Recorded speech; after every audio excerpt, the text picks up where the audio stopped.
তাবারক। আল্লাহ আপনি বরকত দেন আল্লাহ। আল্লাহ এই মাহফিলকে আপনি কবুল করেন।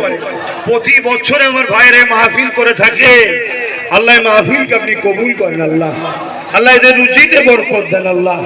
এই মাহফিলে আগত মেহমানদের রুজিতে বরকত দিন আল্লাহ। যে যেখান থেকে এসেছে সুস্থ রাখেন, ভালো রাখেন, প্রত্যেকে নেক হায়াত দারাজ করেন। ছেলে পুলে পরিবার স্বামী স্ত্রী সকলে মিলেমিশে রাখেন আল্লাহ। প্রত্যেকের জান মাল ইমান ইজ্জতকে হিফাজত করবেন।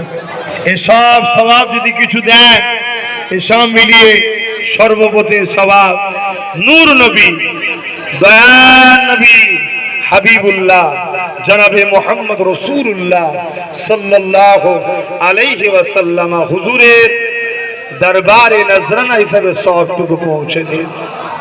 হুজুরে আব্বা জান, আম্মা জান, পরিবার, সাহাবা সাহাবিয়া, চার পীরানে পীর, চার ইমাম হুজুরদের